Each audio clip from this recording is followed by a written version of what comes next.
God. I did not think this through. There's a whole apparatus. Oh God. Wait. Mazel tov. Woo! Ooh, oh, smoky.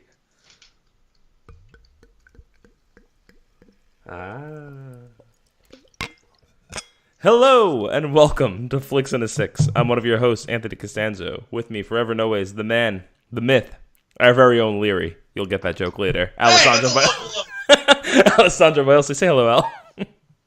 No! On this week's show, the anticipation jumps off the charts. We talk about MoviePass's potential competition. Our regularly scheduled MCU DCEU conversation continues, and finally, we dive into Free Fire. But first, Al, what monstrosity is it that we're drinking tonight that took me so long to open? You know, I love that we had that champagne cork sound because that was cool. Yeah. I don't know, can you look in the camera? Can you see my beer right now? Yeah. Remember what I said about head retention on this beer? Yeah. How about mine? Suck it! Well, yeah, but I tried to pour the whole, what was it, 1 pint and 9.4 ounces? Yeah, don't give me a beer, don't give me a math problem on my beer bottle. I don't appreciate it. Seriously, this is like almost like a word problem. It's kind of annoying. So we're drinking, for those of you who may or may not be aware of this ongoing series of beers from the last few years, Ommegang partnered with HBO to do Game of Thrones beers. Ommegang. And I just so happened to see the brand new Game of Thrones beer that must have been out for no more than the last couple of weeks, because I haven't seen it before today. And the name. And it's called, what's that? And the name of it. It's very possible that it just came out. Yeah, it's called Winter is Here. It's got a badass picture of the Night's King. This, I think, might be the coolest label they've done, and they've done all theirs is pretty cool labels. It's a double white ale. It's quite strong, as all their beers have been, 8.3%. Yeah, you can smell that. It's also kind of pretty. I'm looking through a frosted glass, but even I can see how fairly clear this is, which most of theirs have been fairly cloudy on purpose, not because it's a lack of quality. The beers that they've brewed have been intentionally done to be cloudy and unfiltered looking. That's what this looks like to me. Does yours not look cloudy? It does. It's not. So a white ale is going to have wheat in it, which has a high amount of protein, so it's going to automatically lend itself to being not crystal clear. But this is very clear for this style of beer. Got it. Gotcha. In my estimation. Cool. My mouth is watering here, so I'm going to go ahead and cheers you and give this a little taste.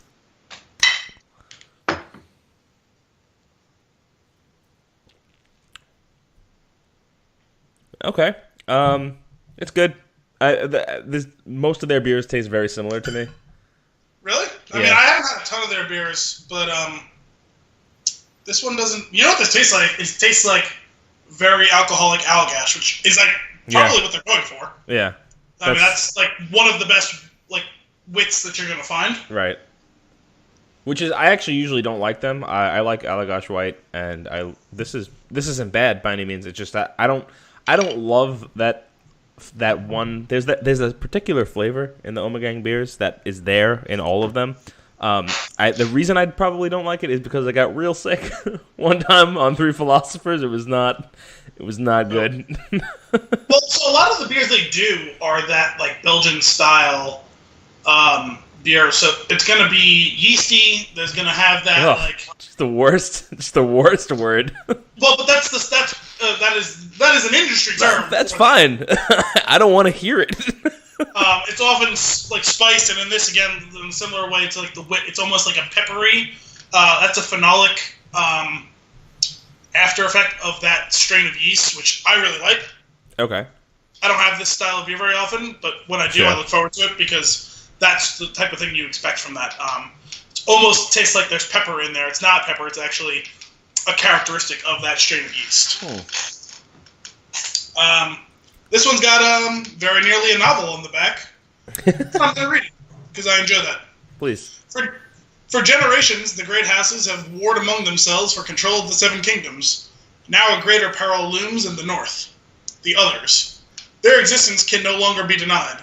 Winter is here, and with it comes the epic, perhaps final battle. Fortify yourself with this Belgian-style double white ale, brewed with white pepper and sea salt. Oh, look, there's pepper in this. Ha! The aroma contains bready malt, clove, banana, and honey. The flavor has peppery spice up front and finishes with a hint of honey sweetness. This ale offers the unique flavors and aromas all Ommegang ales are known for. Hey, look, there you go. Inspired by deep insight into Belgian brewing and infused with Ommegang's creative upstate New York spirit, each ale offers perfect balance and pure drinking pleasure. Oh, well done. I'm a fan of this. I like this. I like the bottle. I'm a fan of the bottle. I'm not buying this again. It's not, but I'm okay with having it right now. Well, these beers are particularly expensive. I think I've bought every one of them one time. Sure. How much was this by you? I don't know. I bought a whole bunch of stuff, so I didn't look and see. Usually there's a sticker with the price on these bottles, and this one doesn't actually have it. Fair. I paid $13 for it. I mean, I was just curious if this was how the markup was going to be, considering the last few beers that I've picked up have been overpriced compared to where you are. That sounds about right for these. Like, yeah, somewhere in that range. I'm not losing sleep over that one. That seems about right. I feel like I've had all of them so far. What were the other ones that came out?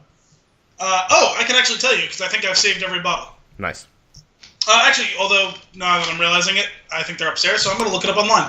What a loser. I apologize. What is there? There's one more season left? Is that how that's going down? Of the show, yeah. Yeah. That's sad, huh? Sad but good. I'm okay with an ending. I'm okay with things coming to an end. Well, so like one of the issues that I have with it is like there's gonna be at least a year until we see it. Sure. More probably. Let's see. We have. So it's funny. I thought they were gonna do 7 of these, but there's at least 8. Huh. 9 actually, because I'm looking on their page and for some reason this one's not on it. I was gonna say once or twice. I'm pretty sure I've seen more than one out at a time. Sometimes they kind of overlap, well, depending on where you're going. If all was built up, because each of them's been a one-off. They haven't rebrewed them, from my understanding. Okay. They brew a whole bunch of them because there's a big demand for it, but the intention for that was that they wouldn't continue to keep making it and keep it in stock. Gotcha. So there was the Iron Throne, the Three-Eyed Raven, Take the Black Stout, the Seven Kingdoms, Fire and Blood, Valar Dohaeris, Valar Morghulis, Bend the Knee, and now Winter is Here. Maybe I didn't have all of them. I feel like out of all of those, only about 4 of them sounded familiar, so maybe I had only 4 of them, plus this one. Yeah, no, I had all these. Way to share, jerk. Actually, I'm pretty sure I did, or at least offered. No, you did. I'm pretty sure we've done one of these on another episode. Did we? I think so, like early on. Al, this is episode 31. We've got some episodes under our belt now. Well, the reason I'm skeptical of us having done it for an episode is I don't remember us ever popping a cork for it. We've definitely popped a cork. Did we? Yes. I think it might have been super early on. It might have been back in the day when we did that first episode, in air quotes here. That is that one episode 3 that turned parts. into 3 episodes? Yeah. We had some wild ambitions when this started off. Yeah. We were going to do multiple movies in a sitting. Wild misconceptions for how long it was going to take us to talk about things. Right. Like, oh yeah, like we were like, we had beers like lined up. We had movies we were going to go through in like one episode. We were going to do 3 beers in 1 hour episode. Or 1 hour-ish episode. And then an hour and 20 minutes later, after talking about one movie, without any of the news things that we do, we realized we may have miscalculated. We should go back and cut some of our greatest hits from those episodes. That could be kind of cool. There's a large backlog of just sound check audio. Like there's hours of the recording just being on and you and me just talking, not on air, just getting ready for things. Well, especially that first time around, you decided for some reason that you weren't gonna clip it. You were just gonna let it run and then clip it from there. It ended up working out pretty well. I guess so. But like you said, yeah, there was like an hour and a half between 2 episodes. There's like 20 minutes of us just eating taquitos. There's no words. We're just really hungry. There was an hour in the middle of one of our 3 parts of that first episode where the pizza came. Oh, yeah. We entered the door, we paid for the pizza, we ate the pizza, and then got ready to continue on with the episode. The uncut version of that episode is real boring. And really, really long. That pizza was delicious, though. Oh, it was good pizza.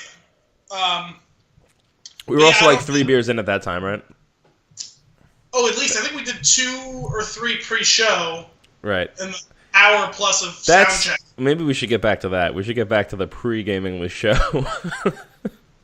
Well, we've been weirdly scrambling to get these ready the last couple times. I feel like we're going to have some fun episodes from an alcohol perspective coming up in the near future. Yeah, for sure. Some of that you will be aware of, audience, and some of it you may not be aware of. It's going to be great. It's up to you to decide. It's up to you to decide.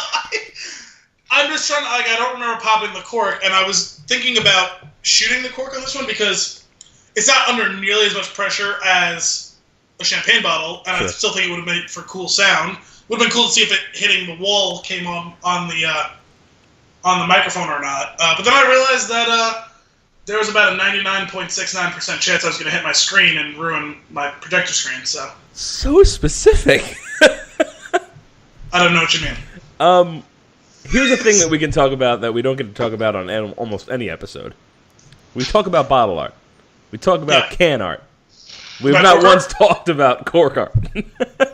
And I'm a fan of this cork with the Ommegang logo on it.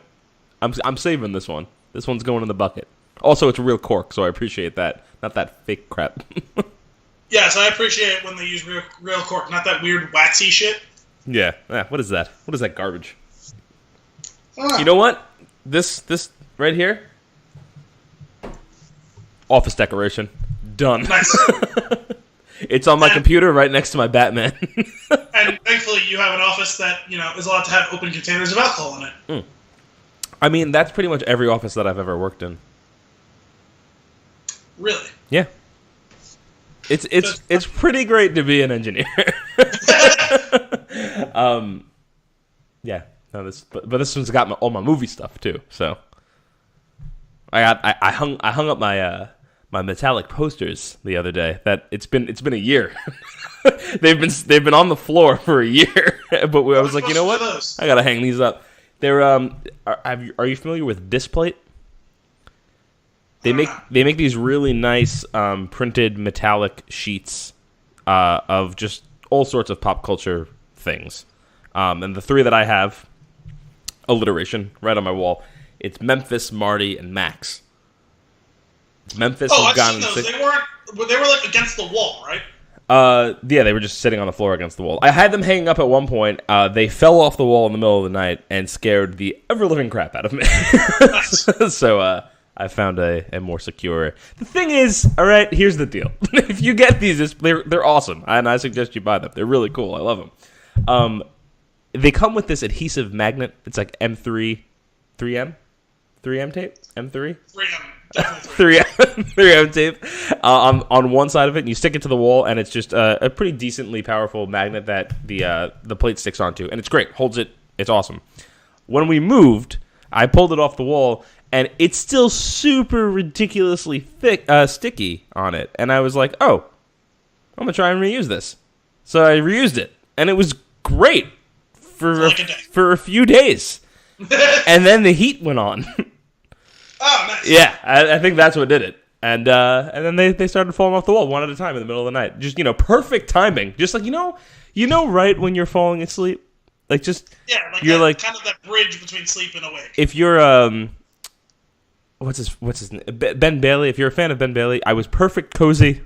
If you don't get that reference, you need to go watch his stand-up from years ago. It's wonderful. But I was perfect cozy, and I'm dozing off, and they just like downstairs. I'm like, good God. God. And, new house. I'm like, we're dead. We're being robbed. Someone's here. They're going to kill us. It's over. Didn't happen. Let's get into some of our news stories here, or stories, or things that we want to talk about. It's not really a lot of news, just general musings. Yeah, that's actually probably the right way to put it. There's going to be a fair amount of musing, a little bit of news. All right. So first things first, I mentioned that there is potential movie pass competition.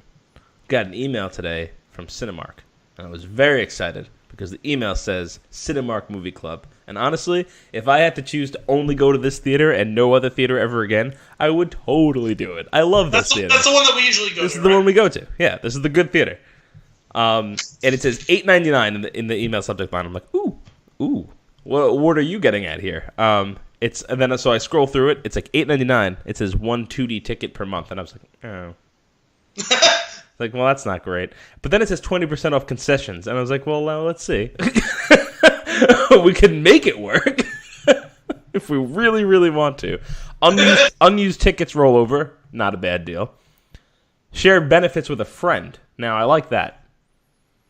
Okay. Add-on tickets are $8.99, so all tickets are $8.99. Nice. After the first one for the month, except for like 3D and fancy viewings, all that jazz. And another big one here: waived online fees, which I love. Oh, cool. Can't stand those goddamn. Here's this ticket's cheap, and here's give me $3 more for the convenience fee. Go to hell. You could literally fire someone and let me do this. Why am I being charged? It's so annoying to me that when you print online tickets, they charge you a fee to do the thing that should actually be cheaper. It should be cheaper to print the ticket yourself, not more expensive. Yeah, it's like $2 to print it, and then it's free for standard shipping. It's infuriating to me. Ticketmaster can go to hell. Here's the thing. Part of me wants to switch over to this, because I'm terrified of my movie pass putting somebody out of business. The only thing is, I'm not so worried about it putting the movie theater out of business just yet, because that's not going to happen. If anybody's going out of business, it's movie pass right now. Just because I don't understand how this is even working. Basically, it's a Ponzi scheme. So, I guess we'll see what happens there. For now, I'm going to stick with my movie pass. I don't understand is Ponzi scheme. We have a friend. Well, he's more of an acquaintance. I mean, like, we used to be downgrade. Damn. We used to be friends. We've been fairly contentious for a long time now. I don't know why. Okay. But I didn't really talk to him much for a while, and then I kind of somehow dragged his way back into my life as like a friend of a friend situation. This guy I went to high school with. I've known him for 15 years. But you don't like him. He has his own business. Okay. And me and one of our other friends, who I will remain nameless, will periodically ask him about this business that's been gestating for like 8 years, that is allegedly conducting business now, but we don't know what he does. And he claims to have all these partnerships with other companies, but most of those companies, I feel like they're not real. Okay.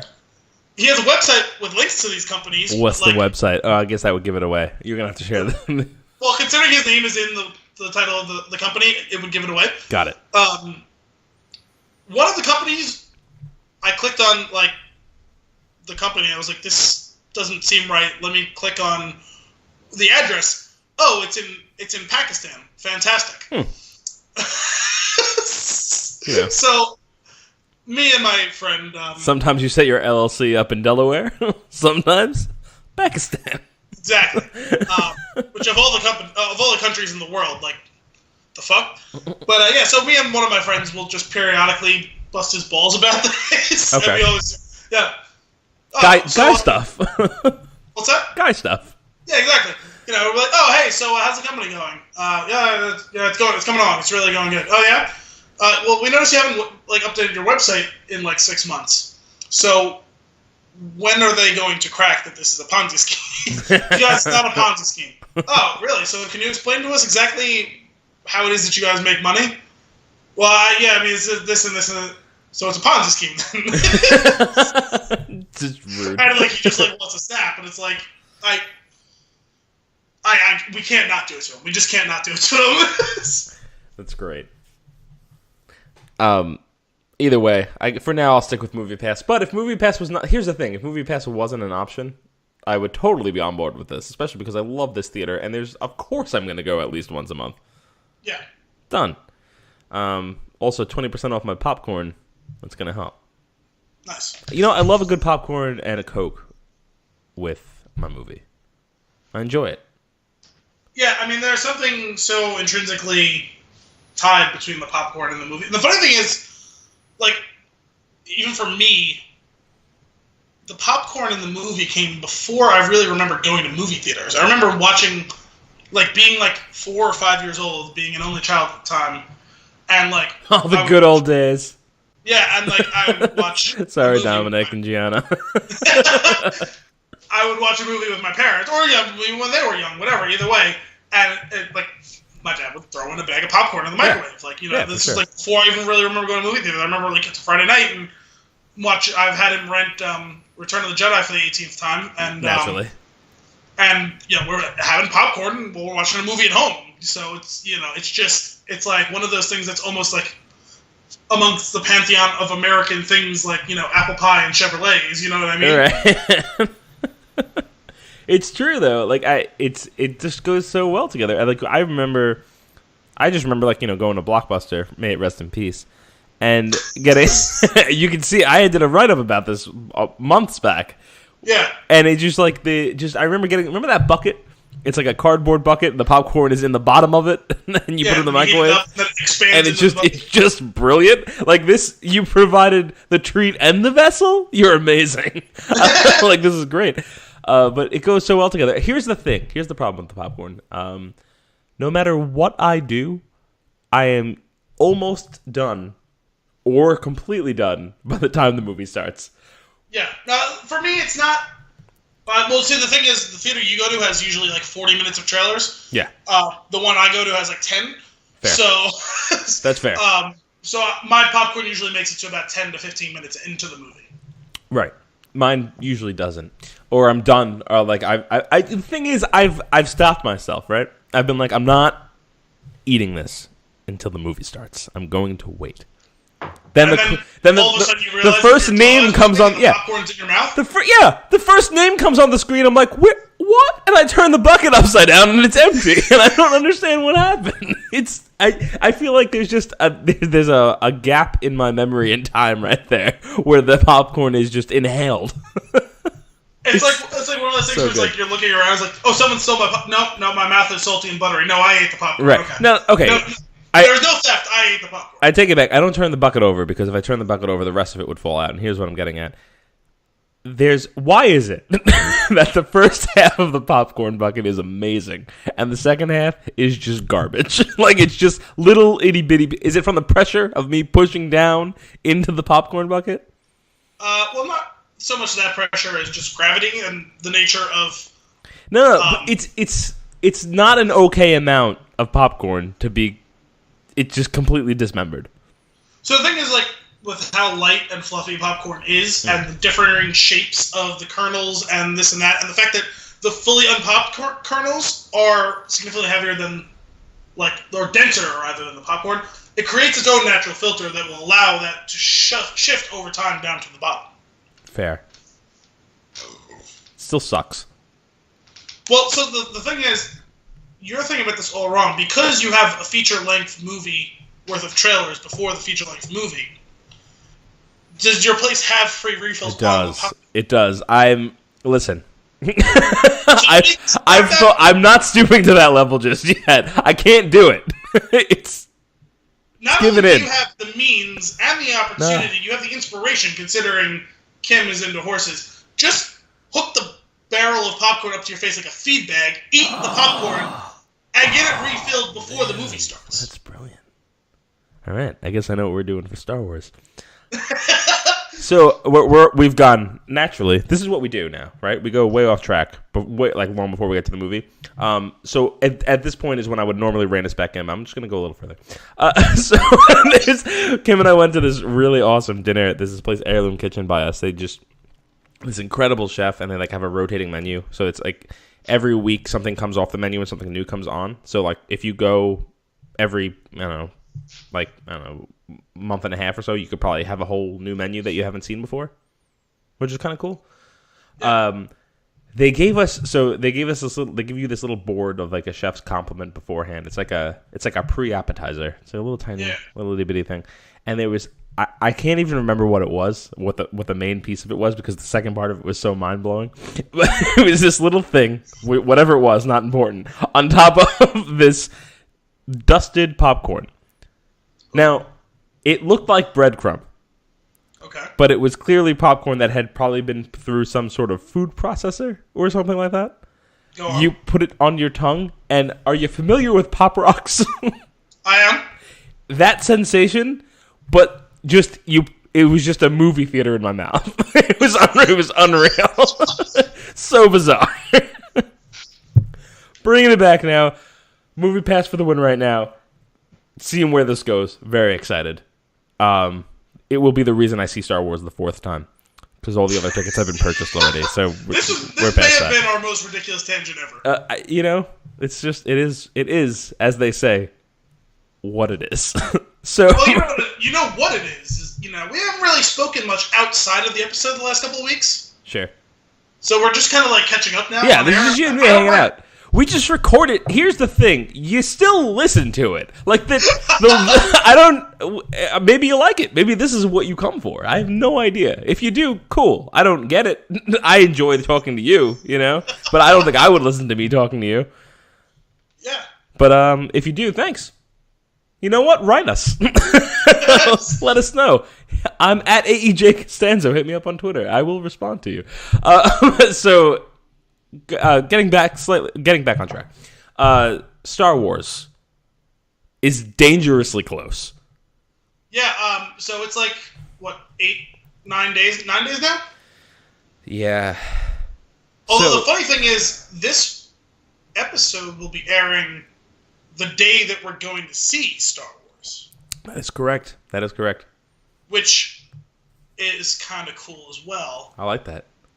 Because we're still, I don't know about you, I have, this barely reined in insanity going on right now. Dude, I am losing my mind. Here's what happened. You sent me that goddamn Rolling Stone article, and it was amazing. And it was this treat, to the point where, usually someone sends me a long article, I'm like, oh, god damn it. I'm cool with a page or something, but you send me this thing, and it's absurdly long, and I'm, loving every line.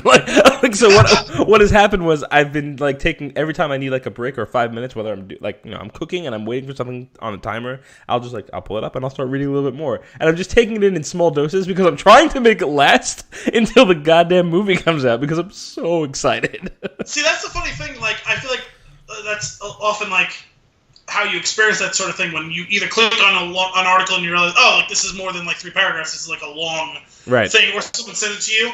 But when it's something on a topic that I'm interested in, I actually like it because it may take me all day to read the article. Because I'm going to read it 5 minutes here, 5 minutes there. But I actually kind of like that. Oh, no. Let me clear that up. I appreciate you sending it to me. I do like the article. What I don't like is how, I'm so excited for this movie. It's overwhelming. And to the point where the other day, we're at work, and we're talking about we do our work in 2-week sprints, okay? And at the beginning of it, we plan out the work, and we decide, we know who's going to be in, who's got days off. We discuss capacity and how many things, how much stuff people can get done, right? And at the very end of it, I was registering people's days off. I was writing them down, making sure everything was cool. I was oh, right. I'm not going to be here next Friday. Neither is Charlie. and they were like, what? I was like, yeah, we're doing something. Not together, but in spirit. He's doing the same thing. We took off the day. Our time off request just says Star Wars. I was saying, I don't know if it was the same in this. Are you still the same company that you were with? Yeah. When we saw Force Awakens? Yep. Because I remember that time you sending me a screenshot of your. This is the third time I've done that. Third time I've done it. Nice. Yep. I love it. And it's going to happen a few more times, as it seems. Yeah.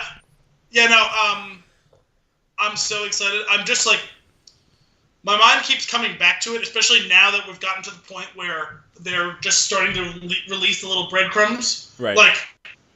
45 minutes before I got on the call with you, there was an article that said, let's give you the first 3 words that Luke Skywalker says in the movie. No! Sold. Fucking J.J. Abrams. This all started with J.J. with The Force Awakens, and all of them now are doing it, like Gareth Edwards, Rian Johnson. I love that they're all having fun with it. Rian Johnson obviously loves this because he signed on to do a separate trilogy, which he's playing super coy with, like not letting anyone know what it is. Yeah. But like also teasing people about it. I'm so excited. Like today he said that he loved Knights of the Old Republic games. Loved it so much. But it's not Knights of the Old Republic, people. Don't do that to me. That's what I'm saying. He's being a jerk because you can see he's totally in his element with this. So yeah, so they've been doing this thing where like last week they were like, oh, we'll tell you the very first word of the movie that's spoken.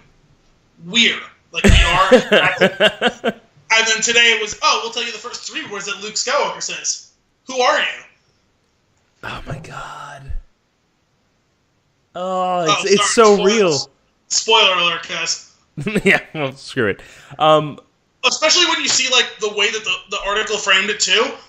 So, are you ready to find out what the first spoken words by Luke Skywalker are on the big screen since 1983? And I'm like, ah! The thing is, I don't think anything could live up to you and me talking about like pre-movie when we saw Force Awakens after so many years have elapsed, right? And we were just like so excited. We're so and this is kind of great because I feel almost as excited, which is pretty hard to do. The difference is there hasn't been that gap in time, which exponentially just increases it. I feel like, but I'm pretty close, which is impressive. Yeah, 1 year is less than 10. So thank you.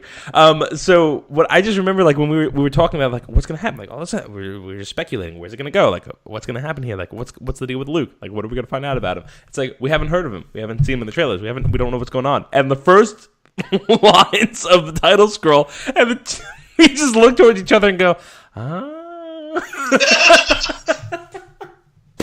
So good. But I can't wait. Little teaser. I don't know. We're going to try and pull it off. Hopefully we can do it. We're going to try and put up our initial reactions from seeing the movie Thursday night. So yeah, thinking like 20, 30 minutes maybe? I was thinking we're just going to start recording when we leave the theater. In the car? Wherever. We're just gonna record just because I want it real. I don't want to. Wait, are we staying with the same group of people, like Kim, Damien? I'm not sure Kim's going. She's going Sunday. She's not sure if she's coming yet. Chris is probably gonna come. James might come if he's off. If he's able to be off from work. Damien is in the air right now. Here's the thing. I have 6 seats. I just buy seats. They were assigned seats, like. Yeah, I just buy seats, and we see who fills them. And if people don't fill them, we have places for our jackets. Yeah, that's all. I mean, I probably could return them too. They kind of allow that. But yeah, we're gonna try to just we'll do a quick reaction thing. We'll probably put something in the title of it like this is going to be spoilerific. Like we're just gonna talk about enjoying this movie after the fact. And I say enjoying because we're gonna enjoy this movie. It's happening. Well, I wasn't gonna correct you on that. I was gonna correct you on the talk thing because it's gonna be yell, scream, babble, gasp. If there's one complete thought, you'll be lucky. Right? Like we'll just be like in just like so frazzled from seeing adrenaline, etc. So on. And then just to give you a little preview, so we'll be doing that the next day. Al and I will see it again. We'll calm down for 5 minutes, and then we'll record an actual episode, which we will put up probably the week after. Yeah. But yeah, it's coming. It's real. It's here. It's so close. It's gonna be amazing. Moving on. You have something to bring me about the MCU, DCEU. I have a little something myself. Okay, so we're not going to do this weekly. We haven't done it weekly, but we've done it a couple times. It's been the past 4 weeks, I think. What's that? It's been for like the past 4 weeks. Did we do it last week? I feel like we didn't do it last week. We did a little bit. We've done it most of the last few weeks. We did a little last week. Well, anyway, I read The Ringer just about every day, or at least I check in. Some days I read a few articles, some days I read no articles. But I always kind of peruse and see what's up there. And last week I saw. Well, it was the end of last week. It was after we had recorded last week's episode.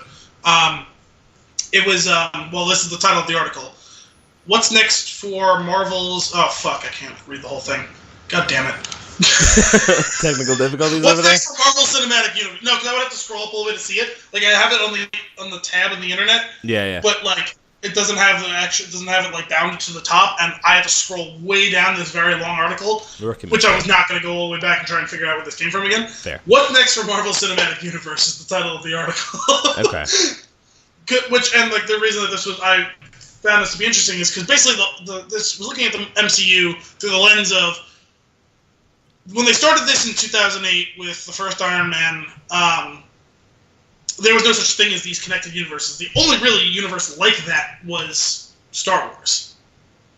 You had other movies where there was episodic and it was connected like an X-Men, but it wasn't really like an extended universe in that. It was a linear story. It was a franchise, not a universe. And this is talking about the evolution from franchise to universe and how Marvel has successfully executed it, which we've discussed many times, and talking about how these other companies are trying to bootstrap their way to the same thing, which is something that you and I have criticized often, specifically with DC.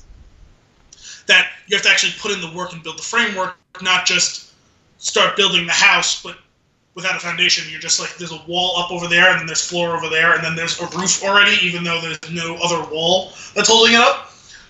So this is talking about DC, the Universal Dark Universe with the monsters and stuff like that.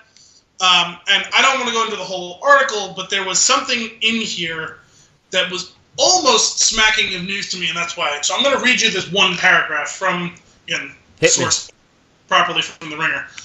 DC Entertainment, unprofitably late to the party, recently opted to abandon the universe model, but not quite. Quote, our intention, certainly moving forward, is to use the continuity to help make sure nothing is diverging in a way that doesn't make sense.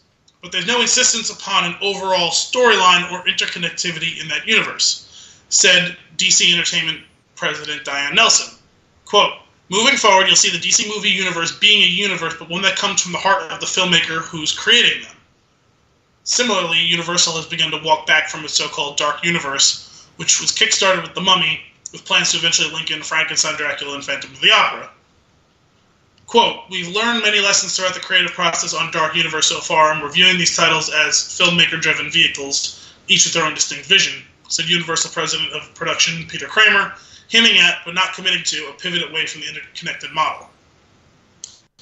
So those two paragraphs I found particularly important because something that's been kind of rumored and speculated about DC and their attempts to build this Justice League, universe, so-called, it seems like they're basically admitting this didn't work, we're not doing it anymore. Right. Which people have been speculating that when they announced that the rejiggered version of the Flash movie we're getting would now be Flashpoint, that's how you reset the universe. Right. And it seems like they're moving on with it being connected storylines that aren't a cohesive universe in the way that Marvel is, because they realize that they fucked it up and there's no way to fix it. Yeah, that's great. Do that. That's fine. I'm okay with that. Like, I'm okay with them being like separate, like each thing being its own movie or its own series. That's great. They're doing that already on the goddamn CW. Like the Flash and Arrow, and I know there's Supergirl and there's Legends of Tomorrow, but I don't watch those because Supergirl was just brutal to get into. When it was on CBS, it was just it was a bad show. I don't know if it's gotten better, but I can't get into it. Legend of Tomorrow is like the rejects from all from the other shows. I can't get into that one either. I love Flash and Arrow, big fan, and I follow them. But I love what they do. They're their own things. There's a nod here and there to other people. There was actually a nod to Bruce Wayne the other day, and I was like, oh, that's cute. That's adorable. Love it. That's we're in the same universe, right? This is DC, and they have the crossover events too. Yes. And there's one going on like right now, right? Yeah, and that's cool. Like every once in a while, there's the once per season, twice per season, they'll get the band back together for like an episode or two.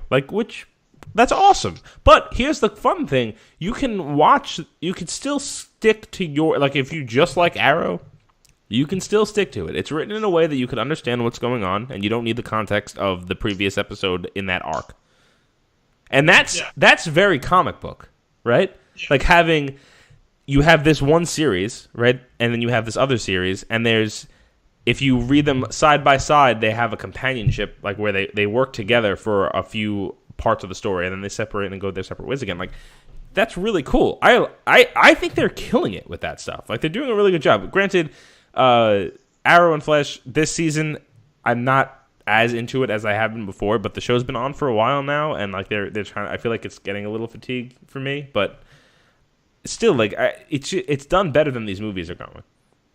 And if you did, that's the thing is, I think what you said was a good point, that this is what they're already doing on the show and on the shows, and I think it fits a show model better than a movie model.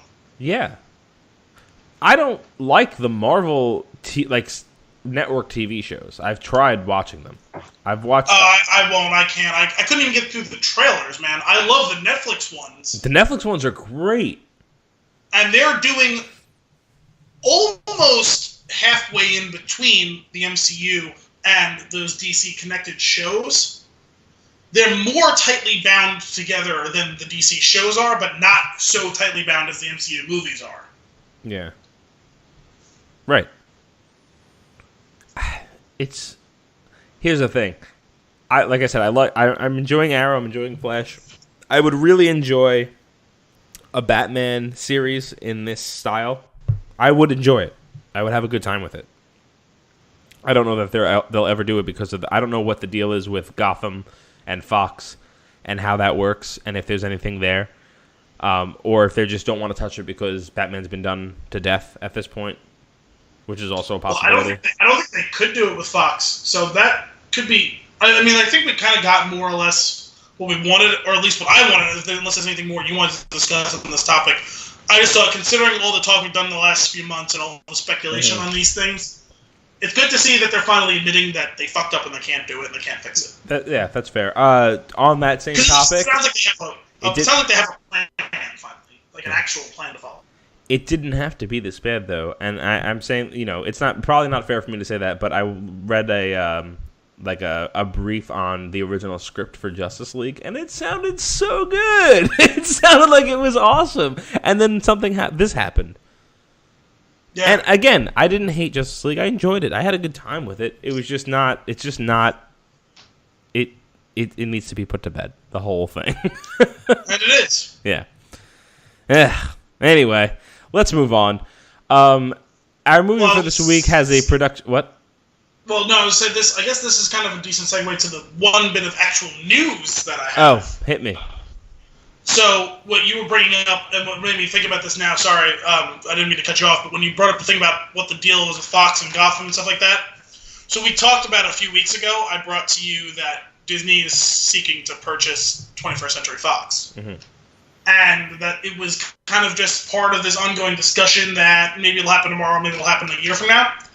It sounds like something's going to be announced like in the next week or two. Really? Because I'm seeing some more concrete stuff now about what specifically would be going over, because Big Fox isn't the whole thing that's being sold. They're selling the movie and TV aspect of it. Sure. Meaning not the flagship Fox channel, not Fox News, not that piece of what News Corp owns. It would be the movies and the TV shows, stuff like that. Mm-hmm. All those studios would move over to Disney and stuff like that. And even now I'm seeing, and this is the reason that I hadn't even seen it, because it crept into the sports part of it, talking about how the flagship Fox Sports 1 would stay with Fox and News Corp, but regional Fox channels, like in the Midwest, and in the South, there's like Fox specific branded channels that specific teams play on. So similar to the way like the Yes Network works. Although I don't know if Yes Network would be, because Yes Network is owned by Fox actually, or the majority stake is owned by Fox, not the whole thing.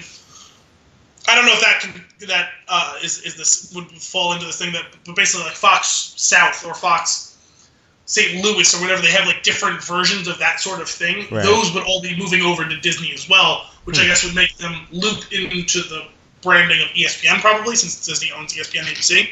Interesting. But the reason I cut that off there is because I don't know how that would work if Gotham would be included in this or not, because it's a Fox brand. But AOL Time Warner owns the DC stuff. Yeah. So it's kind of a weird cross-breed thing. Since Disney owns Marvel, I don't know how it would work putting a flagship DC property on that, you know what I mean? What are they doing to Batman? That's what I'm saying. Leave him alone! That's going to be going over the next weeks and months. But it sounds like, well, I guess by the time this episode airs, they might be done already, or are very soon to be doing that. Right. But I thought that was kind of a big, important thing. And what I hadn't considered before, when I was talking about it with someone today, was that this would finally give the opportunity. So I just happened to catch a little bit of the remake of Fantastic Four the other day. I never saw it. The Josh Trank one with Kate Mara and all of them. Yeah. It's considered one of the worst movies ever made, I guess, in recent times. And I was watching the first 20 minutes or so, and that was more or less inoffensive to me. It wasn't particularly good, but I didn't find it particularly bad either. But I guess that would fall under the branding that would go back and revert back to Marvel and Disney. Interesting.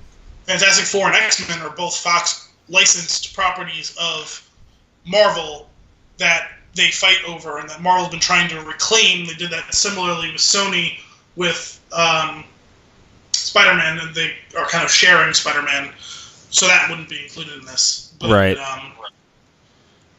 I'd be curious to see, especially contingent upon like our talks in recent weeks about where the next phase of Marvel movies are going, if they start to retire characters, if you bring, to fill that void, if you bring the Fantastic Four back and recast them for the third time. That's an interesting thought. Yeah, I don't know. Well, I guess we'll just have to wait and see. I'm hoping there's more news on this. It's very interesting. So we'll see. Well, that's why I brought it up, is considering I saw that was kind of rumbling through the grapevine today. I thought that was something that was relevant to what we've discussed recently, and that's one bit of kind of real news. Right. Do you want to give a little precursor to this film that we're about to get into? The discussion on A24? Yes. So, I don't know if any of you or all of you have heard of A24. They're kind of this up-and-coming indie studio, I guess, for the last couple of years at least. And I've been finding that I've been watching their movies, and I like them, which is weird. What were you going to say? So can you give me some of the films? Well, so that's the funny thing is I rented Free Fire. I actually saw Free Fire when it came out at the time of its theatrical release. We were going to do an episode then, and you weren't able to find the time to see it, so we didn't bummed about that. Do it. So I kind of put it on the back burner, and we were discussing things to do in this kind of open space between the couple of releases that just came out a few weeks ago and Star Wars. And I was like, oh, I already saw this, and I just saw recently that it's went to DVD and stuff like that, so you should be able to find it. So Anthony had been wanting to see it. So I got the Blu-ray from Redbox, and it had a bunch of previews and stuff, which you don't see so much on those anymore. But all of them were A24 movies, which I thought was kind of cool. That's cool. And so I saw some, and I was like, oh, hey, I remember seeing this trailer. I think it was when I just went to see Free Fire earlier this year. That was the first time I saw a trailer for this, our hopefully next week's episode, the 3 Billboards Outside of Ebbing, Missouri, or whatever. Mm-hmm.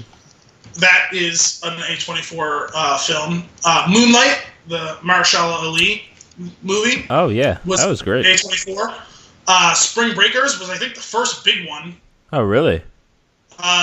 Room, the Brie Larson vehicle, was also...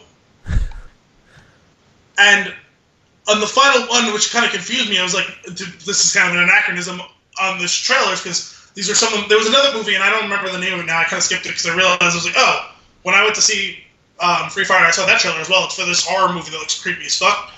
I don't even know what it's called. But then there was a trailer for Ex Machina. which I forgot was an A24 movie. That's wow. Yeah, I just pulled up the list. Yeah, that movie's fantastic. I love it. We haven't done an episode on that, have we? No, we have not done an episode on that. I've only seen that movie one time. That's I gonna love happen. it. I need to go buy it because it's such a great movie. I think we should do an episode on that movie together in person after just watching it. We'll have to set that up. I could do that. You said Room was the Brie Larson. What did you say? Vehicle? Brie Larson vehicle. Funny enough, Lock, the vehicle with Tom Hardy. Also an A24 film. Oh, did you know that? I didn't realize this. Tusk! Oh my god! I had no idea that was... Wow. Brilliant. Brilliant. Right there. I love me some Tusk. And I realized as I was looking at those lists of movies that I had seen that were on this channel, or that I wanted to see, I was like, you know what? These all have different directors and stuff like that, but they all do feel kind of thematically similar in a certain way. Both, the visual aesthetic and some of the themes and stuff like that. I was like, you know what? I'm on board with this. I want to see where this all goes, because they get some really good actors to do these movies. Right. Yeah, I'm gonna have to dig into some of these. I'm curious to see where the Disaster Artist goes. We'll have to. I'm hearing people are raving about that. I know. So we're gonna have to check that sucker out. And everyone is also raving about this movie Lady Bird that just came out as well. This is exciting. And The Killing of a Sacred Deer. Man, this group is just hitting everything out of the park right now. Well, okay. So out of these movies here, I've seen 3. Unless I'm missing anything, I've seen Tusk. I've seen Free Fire now, which we'll get into soon. And what was the other one? And Next Machina. Yes. Which and so far I'm pretty happy. So and this is something that you were talking about last week. About this is a thing that we're getting attached to now. You're seeing a production company and you're recognizing that, and you're like, oh, okay, I'll see a movie that they're behind. Well, that's what it was because that was the reason I brought it up last week, was the fact that we were doing Free Fire and we were doing 3 Billboards, and I knew both of those were A24. I had forgotten completely that Ex Machina was until I was just looking at this list. And now that I'm realizing that Moonlight and The Room were as well. And I think there's another one that's coming out too, or just came out. I forget now. No, sorry, I lost it. Doesn't matter. That 3 Billboards movie, you said that was on here? I didn't see it on the list. I'm not seeing it on this list, but I'm quite sure that it was. Either way, I do want to see that movie. Shout out to Toby Holmes. Cheers, mate. Co-worker of mine. I'll have to reach out to him, see if he wants. I know he's very interested in it. I'll have to see if he wants in on one of these episodes. We got to start doing some guest appearances. Wait, who is he? One of my coworkers. Oh, and what does he have to do with this? He recommended that movie to me, the 3 Billboards. Okay, sorry. And I was trying to look something up while listening to you say that, and I thought you said that he was involved in the making of this movie. That was what got through into my brain. And star of the movie. No, well, I mean, he could have been a writer or That's fair. producer or something. You know what I mean? That's true. Yeah. So I'm glad you brought this up, because I'm gonna want to go through this, and I'm gonna put these movies on my list, and when they pop up, I'm gonna watch them specifically because of A24. Like I do want to see them because of that. So far, so good. So let's see what else you got. With that said, let's get into Free Fire. This movie is a treat. I was interested in. I forget. It was a long time ago that we saw the trailer for this. We saw it together. So some movie that we saw, was it Logan? Wait. Not only did we see it together, we didn't even see the whole thing together. I saw the whole thing, and you walked in on the last 30 seconds of the trailer, and you were like, oh, that looks kind of cool. What is that? So was that... And I feel... It was when we saw Hacksaw Ridge, because I remember I was sitting waiting for you and Kim to come in. Gotcha. Okay. Yeah, oh man. Yeah, and well, did that pay off? Because this movie... And remember, at the time, when we saw it, and then both of us forgot that movie existed, and then I saw a trailer for it when it was actually getting its theatrical release, because Right. it seems like a lot of these A24 movies like kind of go to festivals first before they get Sure. fully widely distributed. And then when I saw it, I was like, that name sounds familiar, and I clicked on it, and I was like, oh my god, this is that movie I wanted to see, and that's how we ended up like first discussing seeing it.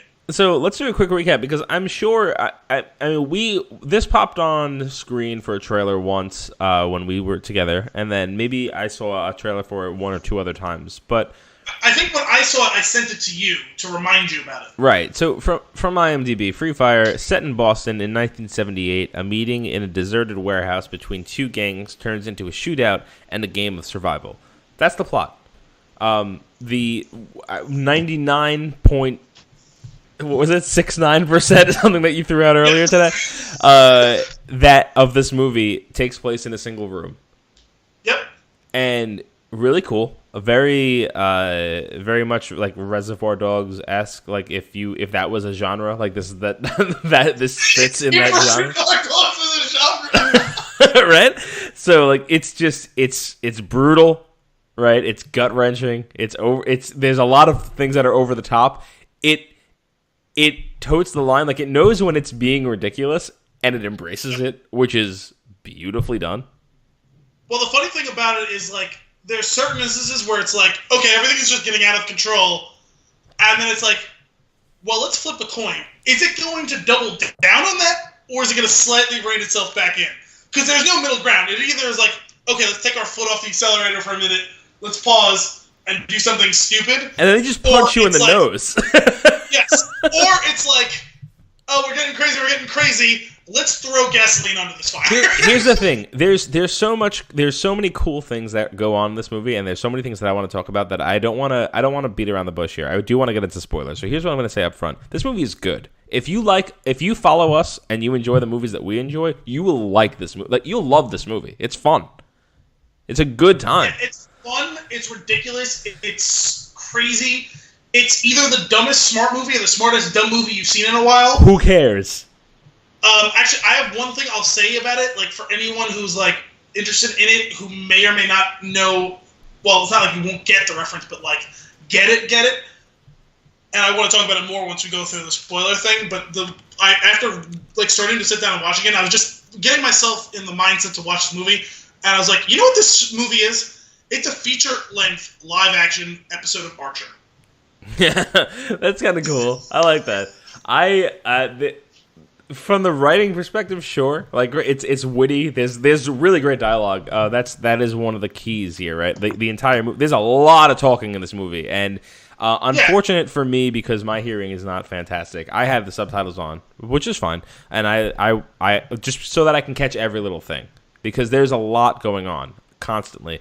And I do feel like if I didn't have them on, I would have missed some things. I don't know if that's a problem for other people or if it was just a problem for me and my hearing.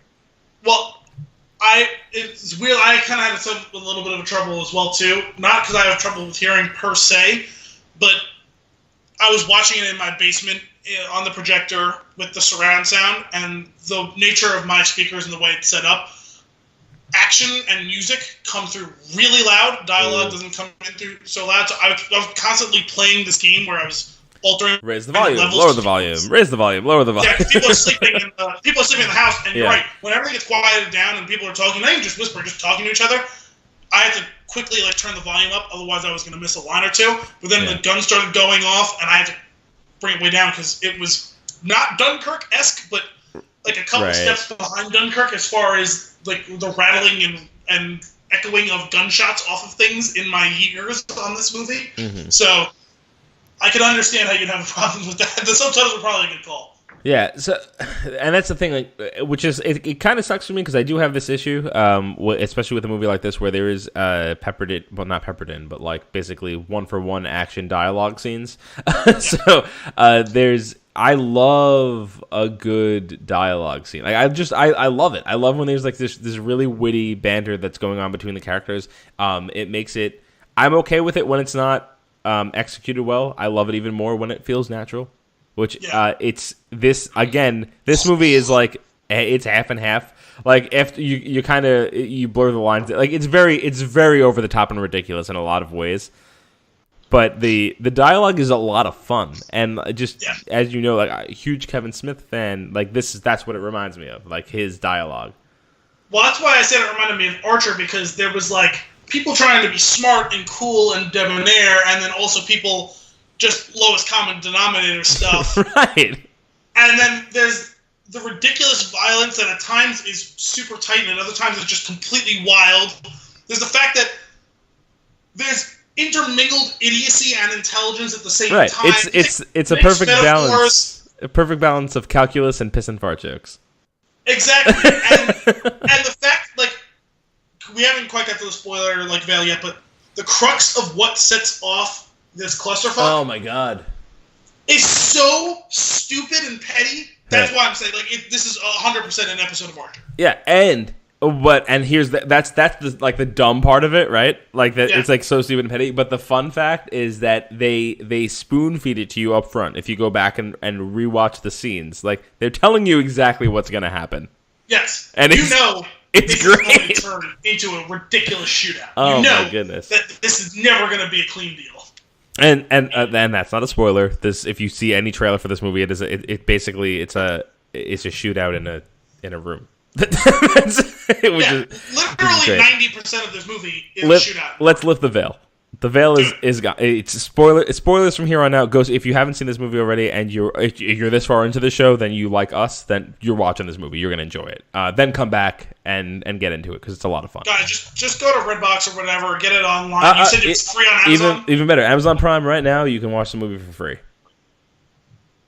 So for free, your yearly price, whatever. But no additional cost. No additional cost. Okay.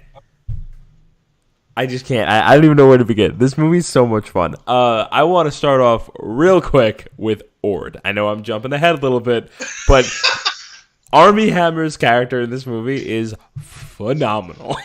He is, during the entire movie, he is at the same, like, he's very even. He's not calm, collected, cool. And it's like he's the only one in the room that knows how ridiculous this entire thing is, but he does it every day, so it's cool with him. Like he's just going through the motions. Yeah, and the best part about it is like he's playing both sides. Like, hey, that was fucking stupid. Hey, you, cool it. Even though he kind of came on the one side, he kind of came on the seller side of it. He was still playing both sides, like, they're taking care of business, they're taking care of their own, this and that. Right. Oh, you should definitely apologize. This is so, and like he's ripping on, he's making fun of people on both sides. Like he's got great line after line. There's lines about him. He's always got like a jab back. Like it's so good. Like and I didn't expect to like him that. He's hit or miss for me. Like actually, you know what? Maybe he's not that hit or miss for me. I haven't minded him in anything that I've seen him in. The thing that I see, this might be the only thing of his I've actually seen him in. Like I know he's in things, but this might have been the only thing of his that I've actually seen.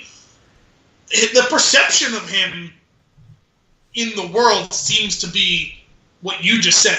He's hit or miss, hot or cold. It depends on what you're watching. Right. But he was good in this. Yeah. Yeah.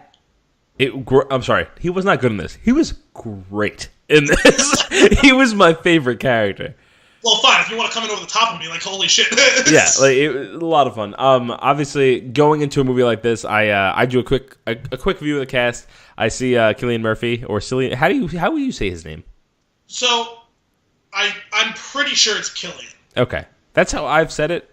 I've heard it said somebody say Cillian, so I wasn't sure. But that's also that was how I thought it was pronounced early on in like my awareness of him. And I realized I was thinking about looking up his version of the Gal Gadot video before we started this, and I just didn't get around to it. Okay. But I think it's Cillian. So, Cillian Murphy, really, there's something odd about this guy, right? I don't know what the deal is with him. He's never... Him or him in this movie? What's that? Him or him in this movie? Him in general. Here's the deal. He's never really the lead. If he is the lead, he's semi the lead. He's not like 100%. 28 days later? Yeah. That's what I mean. But he's got a gravitas to him. Like I want to see movies that he's in.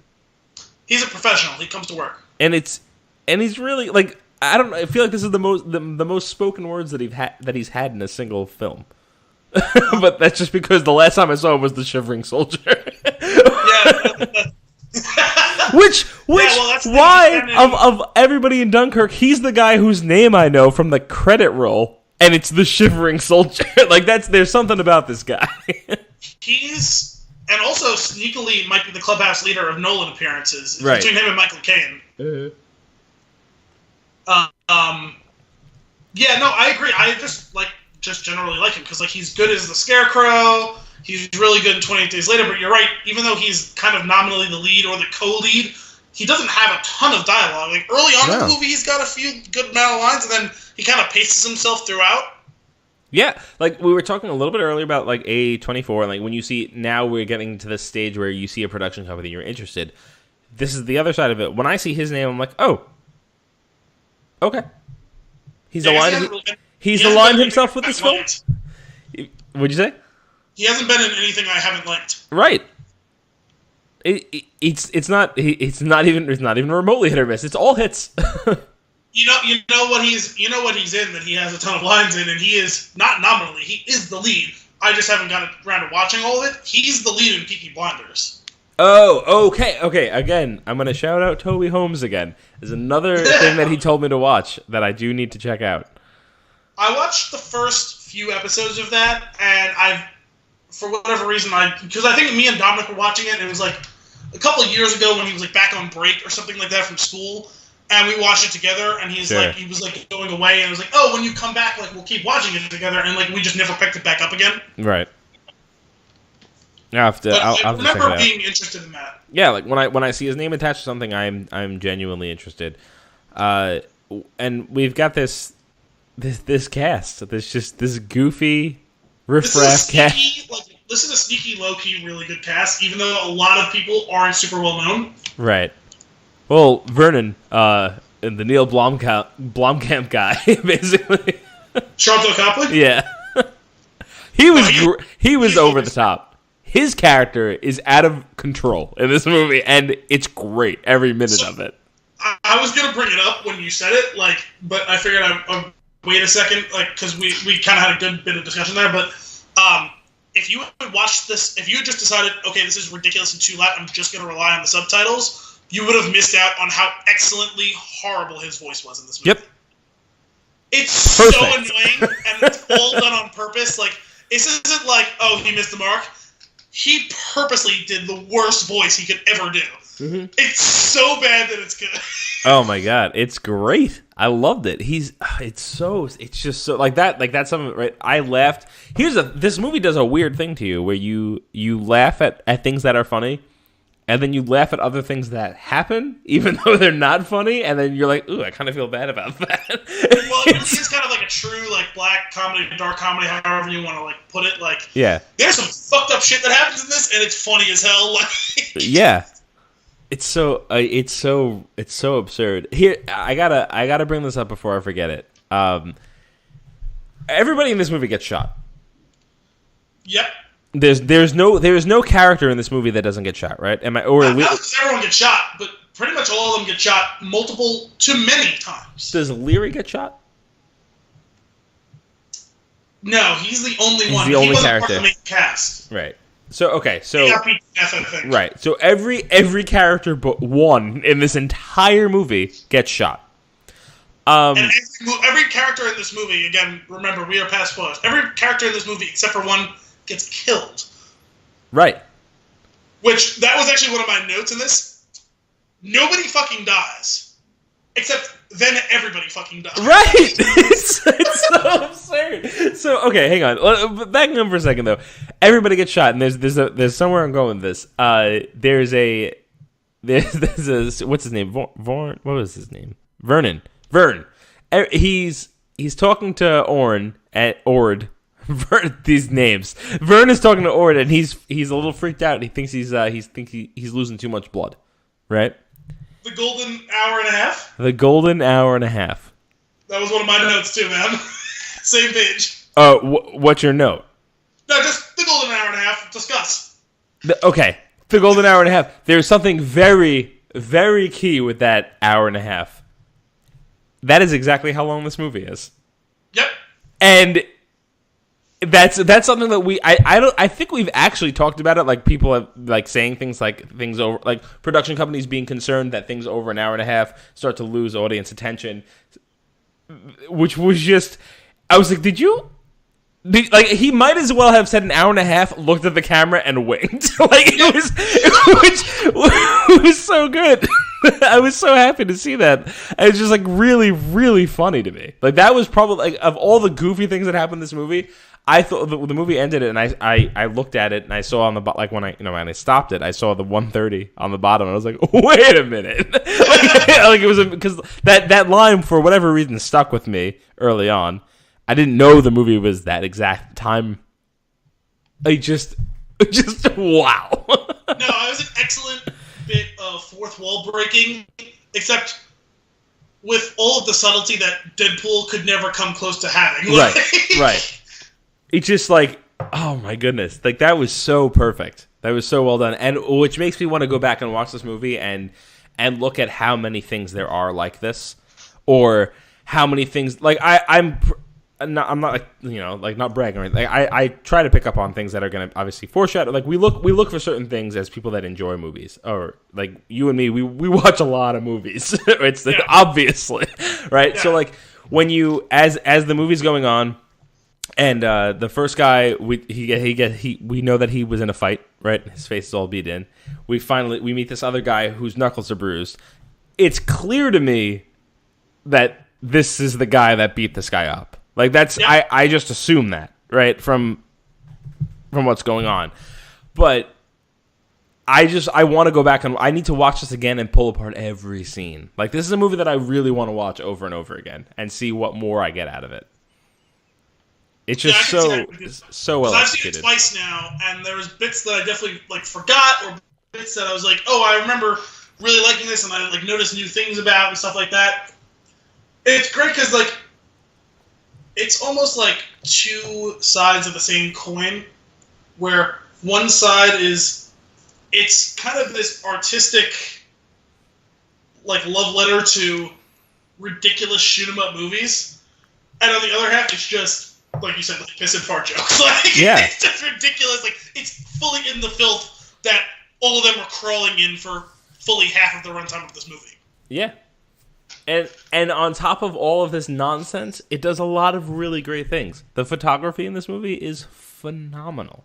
Like there are still frames that are beautiful. And it was immediately apparent, like early on, the movie starts off before the room, right? And then within 5-10 minutes, we're in the room, and that's basically it.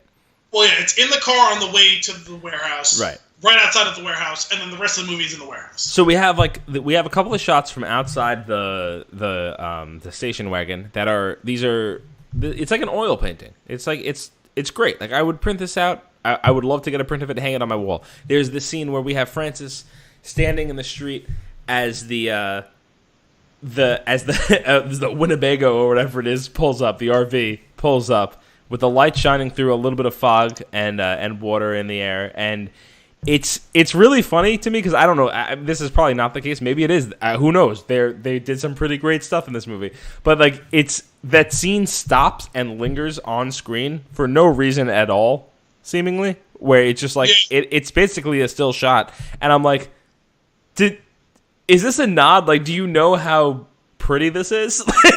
Do you want me to pause and print this? Because I will. It's really good. And there's a lot of scenes like that. How did that just turn into like a threat? Because I will. Yeah. But seriously, like there's so visually it's fantastic. We talked about, the writing and the dialogue is just wonderful. And then we have these absurd action scenes with a lot of gunfight. Again, also though, to be clear, how many action scenes that were simultaneously awesome and terrible? Yeah.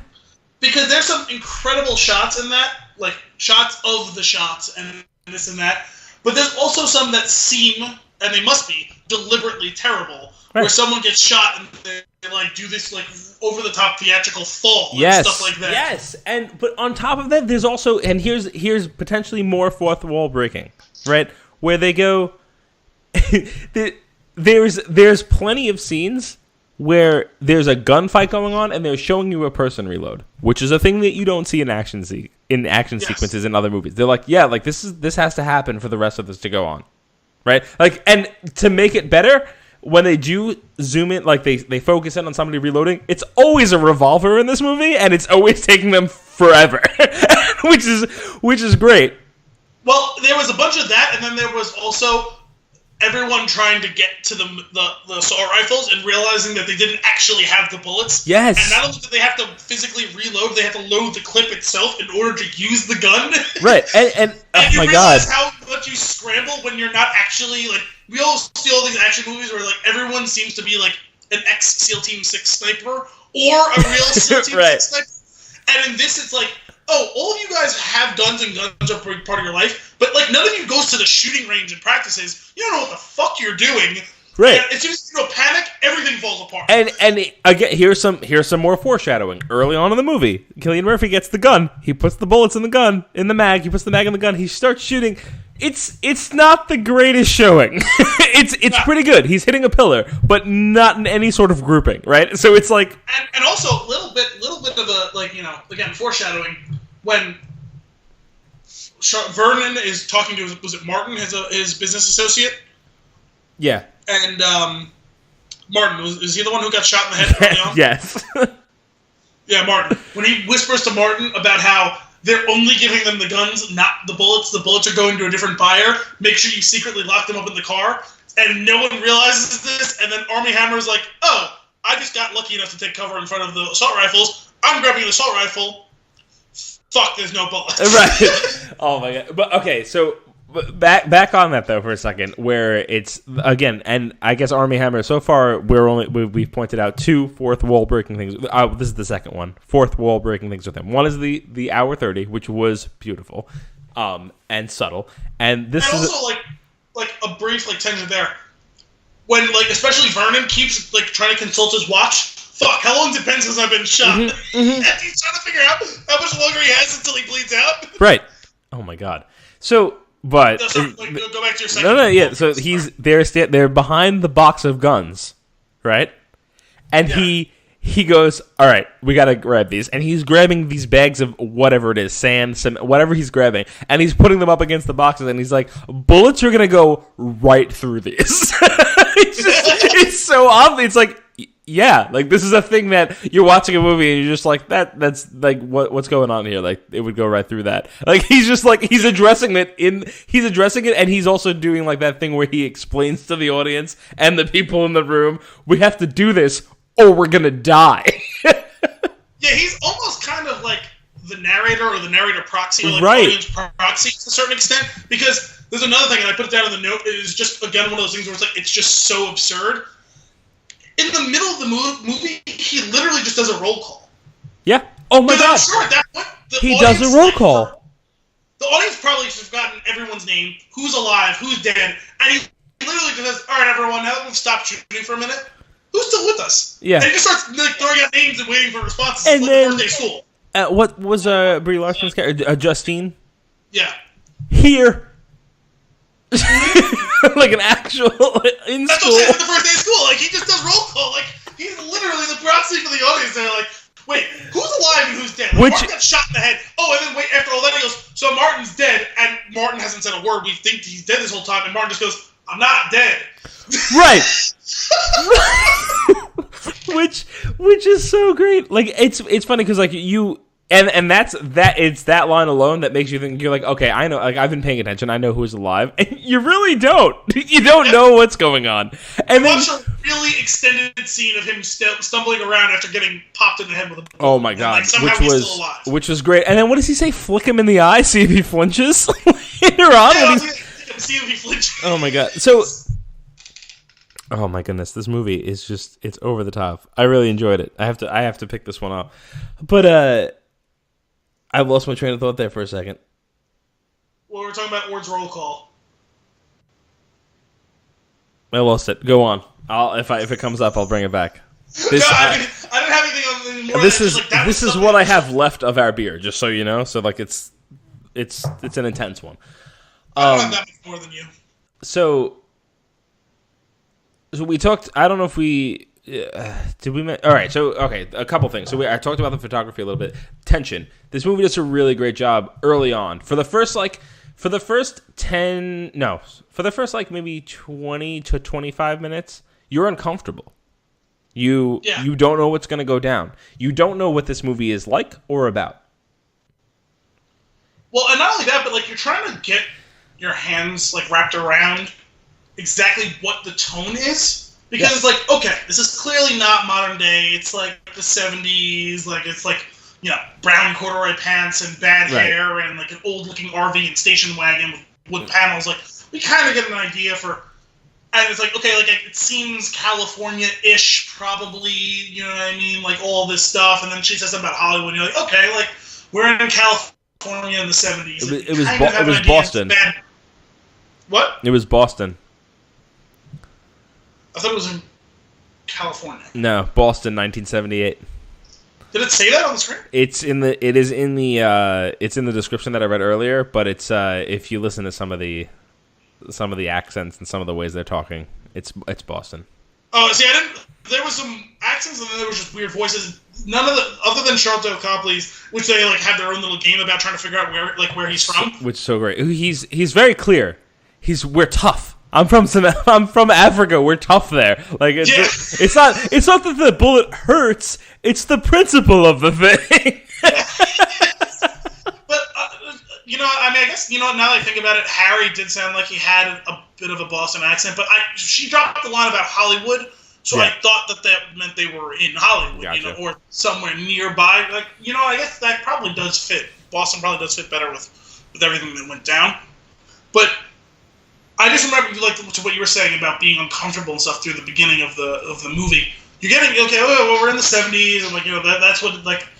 And okay, we're getting some like kind of older school like vibe, and like with the language, you know, the fact that like they decide they're just gonna like completely, they're gonna go, we're 70s here, and like they're dropping like homophobic jokes and stuff like that, and like that's what's like comfortable because like it's a different time, and that's what was the people making jokes about being gay and this and that, and it's, you know, right, et cetera and so on. It's like, oh, how does that get done now? It's like, oh, well, it's an indie film about the 70s. I get it. And then you realize it's like, not only is it just because we're getting like kind of physically removed from the time period and we're getting really thrown into the mannerisms and how we're going to speak and behave there. We have all these different, like, there's Irish guys from the IRA, and there's this South African guy with a ridiculous voice, and there's a couple of guys with muddled accents. There's, what's his name? The British guy who was in Game of Thrones and the Lara Croft movies, and he was doing like a weird American-ish accent. Noah Taylor. He was Harry's friend. Gordon. I think they were calling him Gordy. Harry's friend. Harry was... Wait. Harry's the dude with the long hair, the one with the bruised knuckles. Got it. Right. Okay, sorry. I remember. And then you just realize it's also, like, there's, like, 3 or 4 different cultures mishmash in all of this. There's, like, the junkies, there's the IRA guys, there's the South African guy and his black associate who they're really... really, like, important that it's really important that this white guy and this black guy are friends, you know what I mean? Like, cause right. I guess it was for the time, and then you got these other guys who are, I guess, like, the Boston guys, and then you have Ord, who's who the fuck knows, and it's just this culture clash, mishmash, like, clusterfuck of, like, all these different, that's where all the discomfort, there's someone trying to make a joke, and the other guy's taking it seriously, and this guy's trying to, like, pat you on the back, and this guy's reading it as you're being like a gay guy, like making an advance, and there's all this sort of stuff. Hang on, chivalry towards Justine and all of this. Like, I gotta stop you right there for a second though, because I just thought of another fourth wall breaking moment there. Among all of these things, you're supposed to be uncomfortable, right? Yeah. There's supposed to be tension. Army Hammer reminds you of that by going, "Hey, by the way, we have guns," and he puts it back in. Takes the gun out, puts it back in. I'm like, it didn't dawn on me until now, until you're talking about this, and the fact that we brought up the fourth wall breaking before. Like, he's just showing you, like, yeah, like, be uncomfortable. Just, it's okay. that was when Cillian Murphy went to shoot the gun. He goes, everyone, I'm just going to remove my pistol, Just so everyone knows, the pistol is removed. Like, Yeah, it's just, I'm letting you all know I'm taking this out of my pocket. I'm going to hold it now. I am physically uncomfortable and fearing for my safety. That's basically, he doesn't say all those words. That's what's conveyed in that moment. It's so great. It's really well done. You're right. Like, that was all intentionally done. You're supposed to be uncomfortable and on uneven footing in all of this. But here's the thing, though. That's great, right? Really well done. Really cool. In the same movie, you get a line, "You smell of perfume." No, yes. That's beard oil. Like, what is happening in this movie? You smell like perfume as he's putting him in a headlock. And that guy is like 6 inches taller than the dude who's putting him in a headlock. It's too much. Here's another thing that goes on throughout this movie. There's a constant, it's a firefight for, I don't know, an hour of the movie. There's this tension. There's people behind cover shooting at each other, talking to each other, taunting each other. All great things. Yes. Some of these insults were great. Yet every time someone gets shot, they're shocked that the person shot them. Yes. You shot me? Yeah. If I didn't shoot you, you were gonna shoot me. Yeah, I shot you. And it's just like, it's no clear, like, it's just to drive the point home. Towards the end, when Brie Larson was it Gordon is chasing her? Yes. And he's shooting at her, and then she shoots him. You shot me, and then a few more scenes pass by, and she shoots him again. You shot me again, just so that you know. Yeah, we're being ridiculous about this. By the way, I just have to mention this here that for some reason the video on the Skype is frozen, and I just took a screenshot because the face that you got caught on is it's not flattering for you. Awesome. I think we should post that. I'm alright with it. That can be like the thumbnail for this. That's perfectly fine by me. But yeah, no, you're totally right. Like, and even like I think probably like distilled down like the key.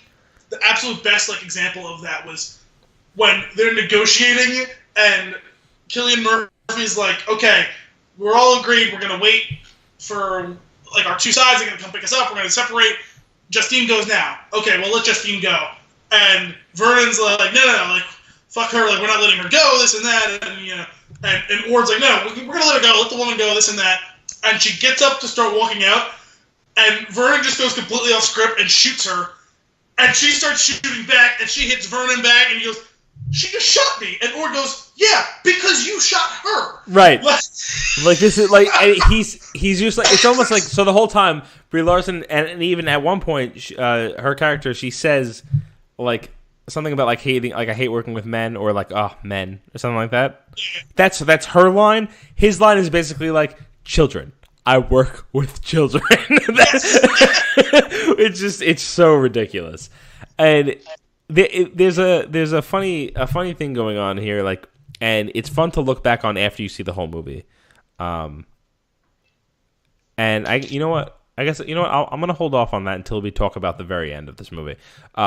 Going back for a second, there's a fun thing that goes on in the film, and it's are you familiar with like a battle royale type game? There's this video game that I play called PUBG, or PlayerUnknown's Battlegrounds, right? Yeah, I have a couple of friends who play it. I'm familiar with it. So for those of you who are listening, if you haven't heard of this game, basically it's 100 people drop into a map. The area of the map that you can stand in without getting killed by the environment gets smaller and smaller as the game goes on until there's one person or one team standing. That's it. It's very, very simple concept, honestly. Also, side note, little tangent here, that's what makes a good game. Give me a simple concept like this. If you're going for a multiplayer game, make it fun and engaging. Like with there's tension built by that. It's awesome. PUBG is fantastic. Anyway, that's what this movie is. You start with a big group of people, right? The group of people gets smaller and smaller. As the group gets smaller and we're in this building, something absurd happens to change the layout of the map, basically, as if it's a video game, right? So, like, it's the opposite, right? It's the opposite from PUBG. As there's less characters, they actually start spreading out. Well, I feel like they spread out, but it works better like this for a movie. But what's happening is, though, each of these groups are getting into closer and closer quarters. they're separated from each other as a group, but they're getting into it becomes closer quarters. subgroupings of people. Yeah. So, like, but what's great to me is, like, if the warehouse feels so big until Sivo shoots the little gas tank or whatever happens, that it blows the whole thing up, and it's like, okay, it's not only is it not that big, like, it's big, but there's a lot of people in here, so it's not that big, and they've also ruined the layout, so it's gotten smaller. Yeah. And, like, and that's a really cool thing that they did there. Also, how about Steve-O getting high as shit right in the middle of the firefight? Throughout the movie. But, like, in that specific moment where he decides, I'm just going to smoke a lot of heroin. Right. And Frank is trying to give him instructions, and he just flat out cannot comprehend and is laughing at him. Oh, my God. Just laughing. Which, here's the thing. Steve-O, hate him. He's the worst. Oh, he's the worst. He's the worst character. The second worst character is the guy that he's in a little that he's having a tiff with. Harry? Is it Harry? Yeah, Harry.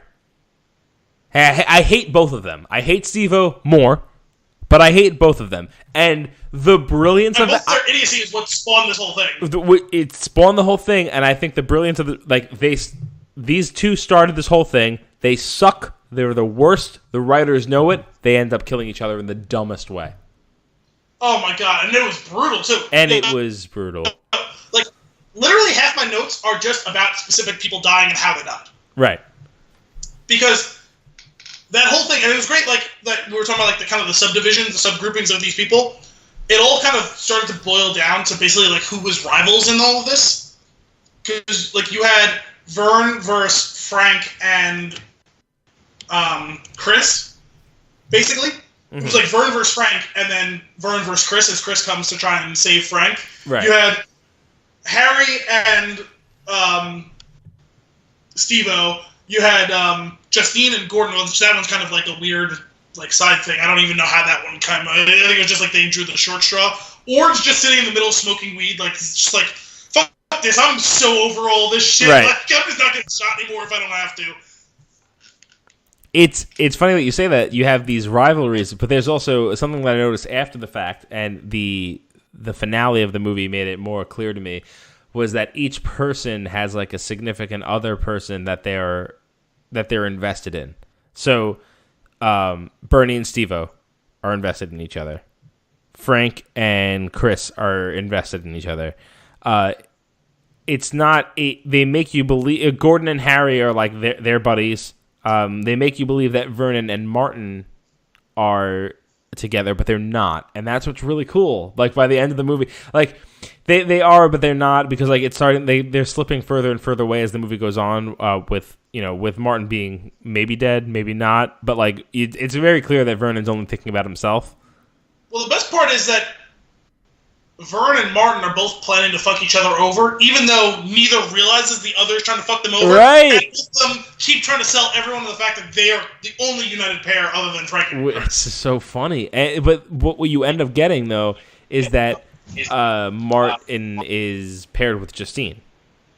Right, at the end. Which is, it's not clear who she's paired with until you realize what's going on there. What I love is Ord. It's ambiguous, but it's also kind of clear. Like, he's not paired with one specific person. He is paired with the person who is making it out of here alone, alive. Like at the end, like it's Ord and whoever is coming out on top. and he knows that, and that's clear from like the minute he's on screen. Well, that's the thing is, like I said, he's kind of meant to be the arbiter of this deal. Yeah. But even though he kind of came in with Vernon, like he knows Vernon has history with him. Right. But yeah, it becomes very clear early on that he's meant to be kind of the central, unencumbered character, and it gets to the point where, like I said, he's literally like, fuck this, I'm not getting involved in this anymore. I'm smoking my weed, I'm not getting shot, and whoever's left standing, I've already been shot, we're going to need to help each other get out of here, the cops are surely going to be here at some point, so whoever the last man standing is, I'm rolling with him. Right. So, and that's really funny because at the end of the movie, like that's what I got out of him. Like that's what his deal is, right? And by the end of the movie, I'm like, I really hope that the last people standing are I keep screwing up his name, Ord and Cillian Murphy, or was it Chris, right? Ord and Chris. I hope they're the last two standing. I'm like, oh, that'll be great because these are the two people that I like the most out of this whole ensemble. And I was like, and when that actually became the case, I was like, oh, cool. Oh, this is gonna be great. This is the ending. And then they both get shot. I'm like, what the fuck? Like, what just happened? And it's Brie Larson. I'm like, oh, I forgot about it. I kind of just thought you were dead when you passed out before. I was like, okay, oh, cool, you're alive. Okay, you know what? I can deal with it. And then the cops come. I'm like, oh, nope, not that either. And then I was just like, well done. Well done, movie. You got me twice. Well, that was kind of how I felt. I kind of experienced it the same way. Like, the note I put down was like, I kind of wish they got that beer. Like, yeah. like I will watch that movie. To, like, limp out of there, like, cut their losses. Like, we got the briefcase or the cash. Like, fuck this. We'll split the cash. We'll get a beer. We'll go our separate ways. Whatever. Like, okay, this is really shitty, but somehow we managed to salvage our lives, I guess. And then Brie Larson just decides to be like, nah, fuck you guys. It's so ridiculous. There's two things that I wanna bring up, and then I'm gonna hand it over to you. Is it two things? I think I might have I have a list. Here's how it goes, guys. I have a list over here. Okay, I checked it off because I was about to tell you this one. There's two things I want to bring up, and I'm going to hand it over to you for whatever things that you want to talk about. I feel like I've pulled out a bunch of stuff from this movie. So, the last two things one, the scene where Chris shoots Vern in the face. Oh, I have that too because, like I said, I mentioned a little while ago, like I just have a couple of the most spectacular deaths on here, just like so we can discuss. Right. That was something. That was something. Oh my goodness, it was brutal. Like the thing is, it's like while the movie was going on, like I was getting to the point where I was like, okay, I see where it's going, right? Like when they're when Brie Larson is stuck in the room with Gordon, I'm like, she's out of bullets. He's at she's out of bullets, and she's out of bullets, and like something else is out of bullets. Like I was calling these things, which is great because in that moment, that person being out of bullets is what makes the scene even better because they're gonna have to deal with this in some other way. I was like, oh man, when they both approach each other in the hallway, and Vern is like basically was just cremated, and then Chris comes in like limping into the room. I was like, these two are gonna see each other, they're gonna pull guns on each other, and they're both gonna be out of ammo. And Vern pulls the gun, click, click. I'm like, oh my god, like how are they gonna handle it? Boom! I was like, oh. That was one of the more spectacular headshots. Like, was it right in his nose? Yep. Like, and just like fucked up his face. Like, yes, 100%. It was right in the tip of his nose is where the bullet went in. Yeah, no, it was shocking. It was absurd. So that was one of my last notes. The final note that I had, and I'm sure there'll be other things as you talk that will come up. But early on in the movie, she wonders what kind of factory it is. Yeah. And as the water is going off, the fire prevention system is going off, and the water is raining down. And there's again great photography. It's basically a still shot of Cillian Murphy against the wall with he's under the umbrella, by the way, that is painted on the wall, which is awesome. As the water is coming down, and he grabs an umbrella. Oh, this is an umbrella factory. and then he opens it, and there's no sheet. It's just the umbrella. Like it's just like the frame of the umbrella, which he keeps open for a really long time. Yep. And when he crawls downstairs later, like, or just like picks it up and just like, why? Yeah, just let it like damn your pride, man. Let it go. Let me help you up. Let's leave and get a drink. Oh my god. And like, in addition to the killing of Vernon, like after he got set on fire, which was like pretty good fuck you and a way to go out by Frank as he's like dying and like sets him on fire. Right. And like Vernon like using the fire extinguisher to put himself out. Oh my god. Was pretty incredible as well. It's so stupid. After all that, Frank grabs the telephone that had been ringing that all of them have been trying to crawl to, which we're gonna have to talk about that as well. Some of the physical acting in this movie. Yeah. There's 90% of the movie is people crawling. I'm saying. It was like, and like crawling pathetically. Yeah. It was like everyone in the first round gets shot in the shoulder or the arm or the leg. Like no one. That's what like what I was saying earlier. Like nobody fucking dies before everybody fucking dies because oh my God. everyone gets shot in like it was like an over-exaggerated version of that already over-exaggerated scene from Monty Python where the guy keeps getting his limbs cut off. Yep. And none of it is like him like cutting his head off or running him through with the blade. It's like everyone keeps shot in the arm and like, or is just limping pathetically or crawling pathetically around. It's too much. But I hadn't thought about it at the time or like to put it down in the notes. But then I was looking at the castles and I remember this. Like there's someone credited as let's scroll down here. The telephone sales voice, which is another line when Frank answers the phone. Yep. Which doubles down, triples down, whatever number down you want on the Archer comparison. And I know you haven't watched in a while because you only watch when I come to your house and we randomly watch a few episodes together. Yeah. So you haven't gotten to this stage. And there's an episode later in the run of Archer, which, spoiler alert for Archer, guys, just watch the fucking show. I love that show so much. So silly. There's an episode where all of the main cast, except for Mallory, gets trapped in an elevator at the office together. It's actually this episode. This movie is this episode. It shows them all walking to the office and then getting on the elevator, and then the rest of the episode is all of them trapped in an elevator. And none of them can. They all try calling out, and they can't because Krieger had put a device that was an RF jammer on top of the elevator, and all of them were like, "But why the fuck would you do that?" And he said, "Because I was tired of everyone being in the elevator and looking at their phones and not talking to each other." Oh my God. So then they realize that they can call Mallory, and they go to call Mallory, and the phone starts ringing in the elevator, and they're like, "I thought the phone didn't work." And Archer's like, "Oh, I'm not here." So someone goes to answer the phone, and he goes, "Wait, no, don't do that." And they pick up the phone, and it's an automated recording of Archer saying, "Are you tired of constantly getting stuck in elevators?" Oh my God. And they all shit out of him, and it's exactly the same thing. Everyone's fighting to get to this telephone. Frank gets to the telephone, and it's just an automated telephone sales call on the other line, like completely fucking useless. It's so stupid. It's so stupid.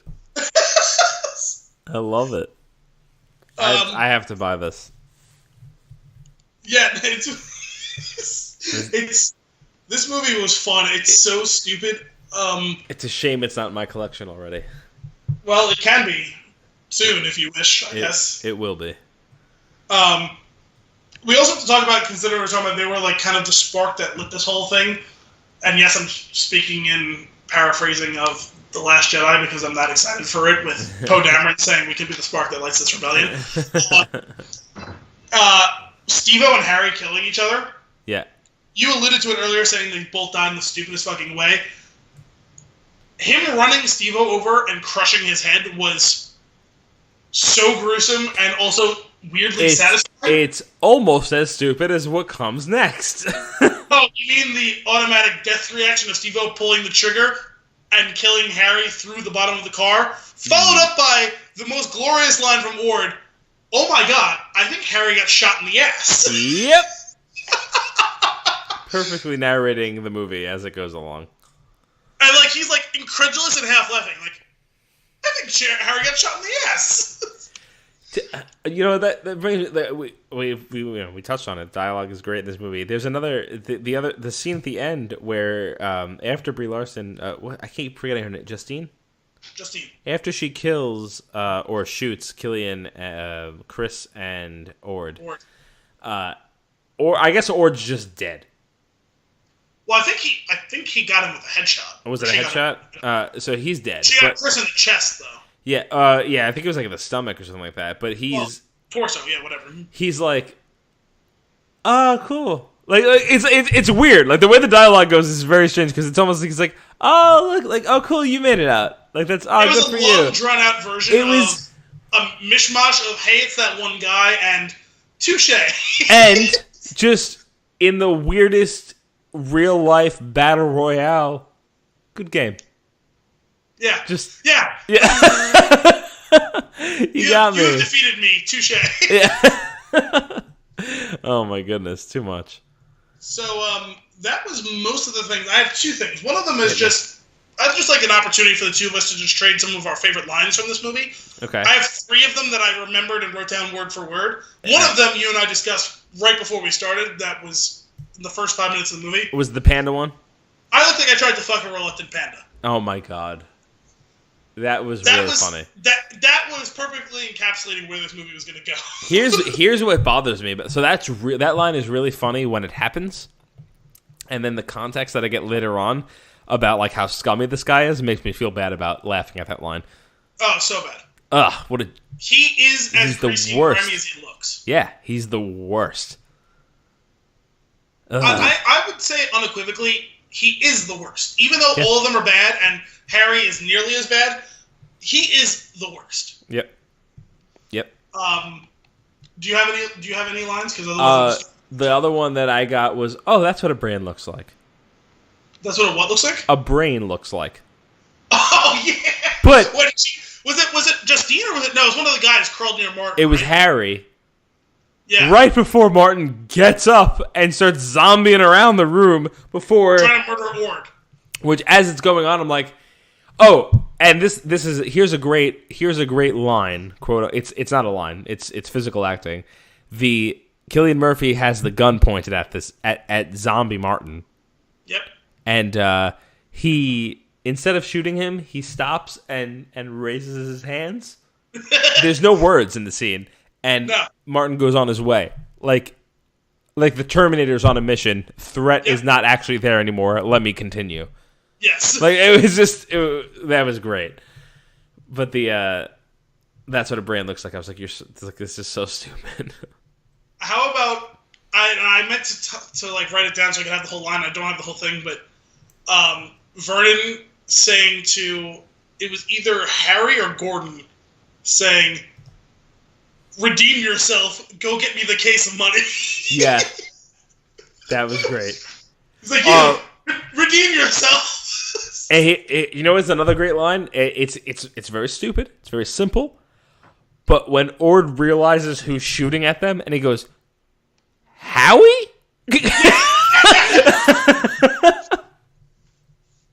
So I also had... I'm grieving here. When they're talking about the weather... You could freeze the tits off a brass witch. Yep. Yeah. And I was like, what the fuck does that even mean? Oh my god. And there was another one where I don't know why this reminded me of like playing video games as like a teenager. When that scene started going on right before that, and Ord goes, wait, did you cheaters bring a fucking sniper? Yeah. I knew. See, and that's the thing. Like, I totally get that. I feel like that it's kind of like validates my point about it being like a battle royale game. Yeah. Like, that's totally a thing that people would say if this was a video game. Yep. Oh my god, that whole thing was really fun. Like these two mercenaries being in the room. Like, who are these guys? Hey, it's those two guys. Yeah.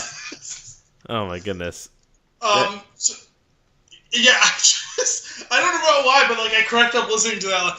Like, cause I could totally picture like, you know, like when you used to play like a multiplayer game and like you just didn't want to fuck around with the settings and like everyone would agree like, okay, like we're gonna play this round where we're only gonna use pistols. Right. No snipers. And I can totally machine, hear someone like 15, especially like the way we had it set up when I was like in the 12 to 15 range.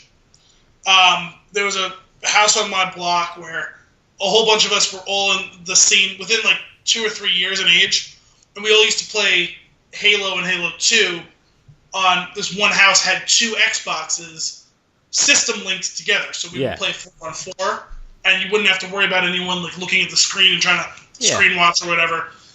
And you would hear trash talk screamed through the house. And I can totally see like us starting the match and being okay, guys, no snipers in this round, and us playing, and one team getting the upper hand on the capture the flag, say in Halo, and then someone just getting headshotted from across the map and screaming, "Hey, you cheaters! Bring a fucking sniper!" Like that was where my head was in this situation. I don't know. That feels like that's the intent there. Right? Yeah. Which is really well done. Just, what a blast this movie was. So I had one last thing. John Denver. Oh my god. All I could think about was Kingsman. Yeah.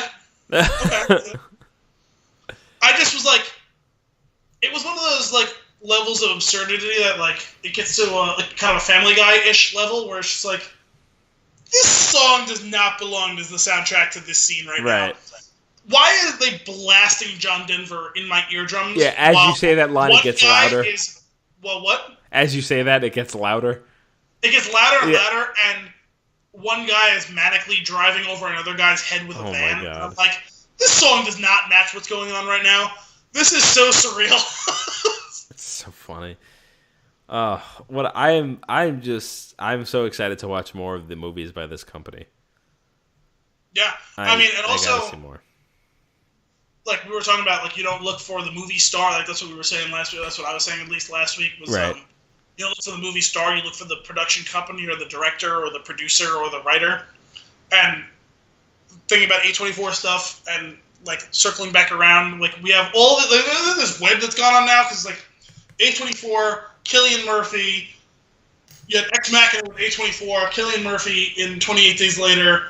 Both of those movies were written. One of them was directed by Alex Garland. I'm excited for that ridiculous-looking Alex Garland movie, Annihilation, that's coming out. Mm-hmm. Like, we're gonna have to do an episode on that. Like, yeah. I'm on board. Like that movie is gonna. That's one of those movies that I already know might really annoy me with how ridiculous it is. But I don't care. Like, I want to go see that. I'm down. Always. See, that's the thing. You got to get yourself a friend. You got to get yourself a movie buddy. Al's my movie buddy. Right? Yeah. We're gonna watch movies. We're gonna talk about them. Just do it. It's a blast. You got anything else? No, I think I'm good. All right. Well, then that's it for this week's Flix in the Six. Tune in next week for some Star Wars action. It's coming. Next episode is not going to be Star Wars. Yes. No. No? No, next episode is going to be... Oh, no! We can make the next episode Star Wars. We'll make it work. I guess we could... Yeah, it'll work. Trust me. Ignore that. Next week is Star Wars. Well, first of all, when this episode's airing, like, the next day is going to be Star Wars reaction. Yeah, that's happening. Then a week later is going to be Star Wars episode. Exactly. So, Star Wars is coming. It's inbound. It's what's following this episode. And then also 3 Billboards at some point, too. And it's going to be amazing. So, until next time, cheers.